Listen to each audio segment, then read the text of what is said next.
Yuk, balik lagi di MF Wrestling. Hari ini nggak terlalu heboh-heboh lah ya bahasannya. Kita yang chill-chill aja sedikit.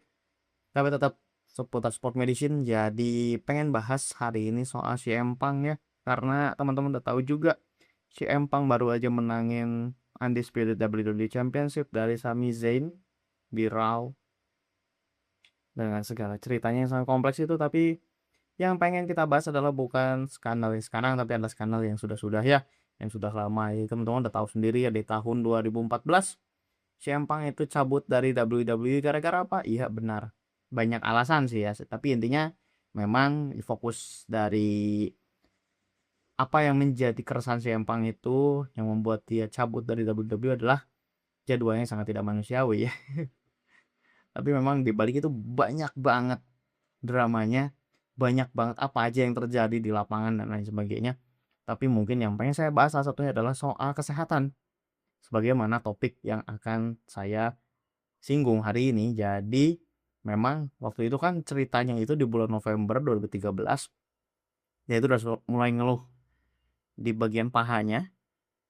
Ya kalau nggak salah di bagian pahanya itu udah mulai ada pembengkakan warna ungu. Jadi kayak sakit banget gitu loh. Jadi kayak kerasa sempat sakit enggak ya, ya berulang lah. Dan setelah lama-lama, setelah berapa lama diperiksa kan ke dokter gitu. Sehingga dan pada puncaknya di Januari itu waktu sebelum Royal Rumble itu memang dia itu kan ada ini ya, memang udah sakit nih. Udah berapa kali periksa sakit enggak ya gitulah, naik turun lah rasa sakitnya itu. Tapi waktu terakhir di Royal Rumble itu memang terasa sakit banget. Terasa sakit banget. Terus juga kata dokter itu memang nggak bisa, ini harus dioperasi ya. Harus diangkat si jaringannya yang pembengkakannya ini biar dia nggak menyebar kemana-mana. Tapi si Empang bilang apa? Si Empang bilang nggak bisa, harus tetap harus tanding soalnya gitu. Mau nggak mau. Jadi ya dia tetap harus main. Yang mana sebenarnya ini jadi perdebatan juga. Dokternya benar, si Empangnya benar. Kenapa? Karena dokternya sendiri punya POV kan, punya POV yang berbeda dari dia. Dimana dokternya pasti akan mempertimbangkan banyak aspek. Sementara di si Empang sendiri juga ada aspek-aspek lain yang jauh lebih penting kan sebenarnya buat dia gitu. Jadi mungkin dari sini, dari permasalahan ini, karena perbedaan pengambilan keputusan, jadi mungkin kita perlu ketahui dulu ada namanya prinsip bioetik ya. Prinsip bioetik itu terbagi menjadi 4. Prinsip bioetik yang pertama itu adalah principle of autonomy, principle of beneficence,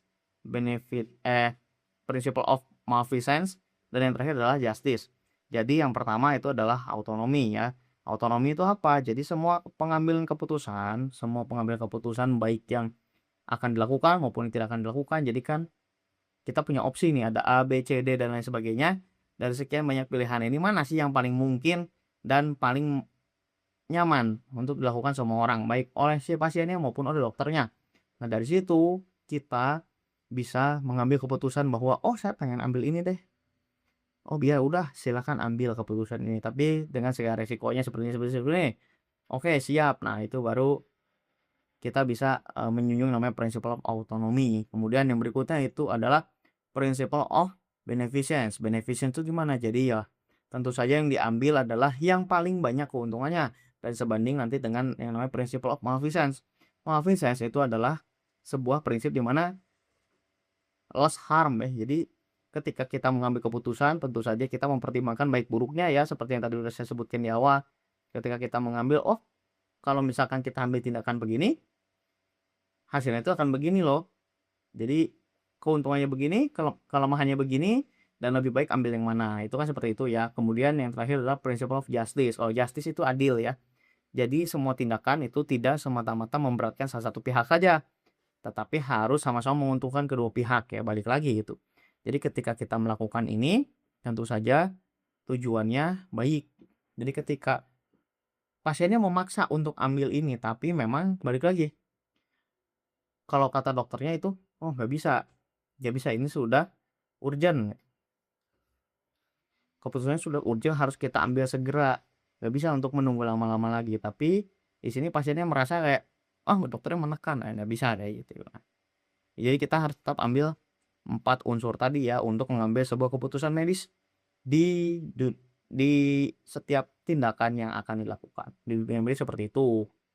Dan di sini di kasus ini ketika saya baca itu si empang itu tidak dioperasi si pahanya itu, tapi cuma dikasih antibiotik doang. Dikasih antibiotik itu namanya Z-Pak. Z-Pak itu kalau misalkan saya lihat itu ada sebuah unsur yang memang dia ada antibiotiknya ya. Nama antibiotik itulah azitromisin. Nah, azitromisin itu apa? Jadi azitromisin itu adalah sebuah antibiotik ya, termasuk ke dalam namanya golongan makrolid.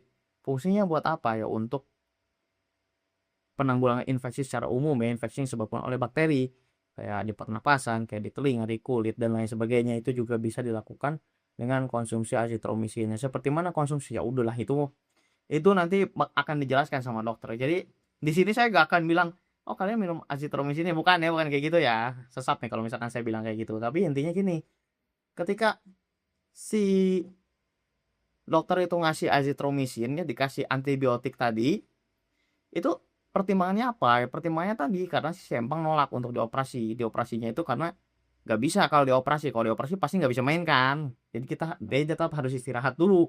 Entah mungkin seminggu, 2 minggu dan lain sebagainya ya, atau mungkin bisa lebih panjang dari itu. Jadi yang diputuskan adalah ya udah ini aja deh. Kita ambil jalan tengah aja intinya ya. Ya udah dikasih itu aja. Dikasih apa namanya? Dikasih antibiotik. Endingnya apa ya? Endingnya nggak lama setelah itu si Empang karena gegar otak. Jadi ya balik lagi sih ini jadi permasalahan baru gitu ketika ada misdiagnose ya atau ada kesalahan diagnosis gitu. Saya nggak bilang saat itu dokternya yang tidak pintar atau bagaimana, bukan. Tapi di sini kan balik lagi ya, ada sesuatu yang mungkin jadi pertimbangan tidak dilakukan di waktu sekarang, tapi dilakukan di waktu yang akan datang. Jadi kalau misalkan ada teman-teman ya, kalau misalkan teman-teman yang ada bilang, oh di dokter ini mah bagus, di dokter ini jelek, harus kita lihat dulu. Harus kita lihat case by case-nya. Kita nggak bisa bilang dari seluruh kasus bahwa ketika dokter ini yang periksa, ini pasti jelek gitu. Kalau tidak kompeten sih mungkin iya ya.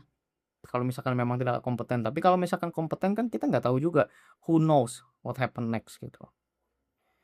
Jadi kita jangan mengambil keputusan secara gegabah gitu di dunia medis itu. Jadi kalau misalkan teman-teman kurang yakin dengan apa yang diambil, silakan lakukan second opinion ya namanya itu. Second opinion ini apa sih? Second opinion ini adalah teman-teman mengambil pendapat dari ahli yang lain. Fungsinya untuk apa? Untuk membandingkan satu dengan yang lainnya dalam mengambil keputusan sehingga lebih bijak. Gimana sih kalau jadi ambil contoh second opinion itu adalah ketika teman-teman berobat ya ke satu dokter. Kata dokter, oh ini sakit tenggorokan. Enggak, saya itu enggak sakit tenggorokan. Saya tuh bilang asma lah intinya. Saya asma dok, saya bukan sakit tenggorokan aja. Periksa ke dokter yang lain. Dokter yang lain bilang, oh ini memang asma bu. Oh, oke, jadi kan udah ya ada perbandingan nih satu-satu ya. Jadi satu yang bilang bukan asma, yang satu bilang asma gitu. Artinya satu tidak sesuai dengan keinginan pasien, satu sesuai dengan keinginan pasiennya. Kemudian mengambil keputusan dari dokter yang lain untuk dibandingkan. Ah kata ini enggak dok, kata ini bukan asma tapi katanya asma, gimana ya? Nanti diambillah keputusannya yang terbaik seperti apa gitu. Apakah lebih percaya yang lebih banyak ngomong ini asma atau yang bilangnya lebih banyak ngomong ini bukan ya, seperti itulah contoh kasarnya ya. Second opinion itu nanti pada akhirnya dilakukannya seperti itu. Jadi ketika teman-teman mengambil keputusan ada dua yang bilang mungkin, oh yang kamu lakukan tuh salah, oh tapi ada satu yang bilang, oh kamu bener kok udah ngelakuin kayak ini. Jadi mungkin teman-teman pada pertimbangannya lebih clear gitu loh. Ini beneran salah atau enggak ya? Atau mungkin kira teman-teman pengen lebih banyak lagi sampelnya untuk menentukan keputusan apa yang terbaik. Nah, bisa dilakukan dengan cara seperti itu ya, tapi tentu lama. Dan juga pertimbangan-pertimbangannya itu cukup rumit gitu kalau misalkan kita bilang.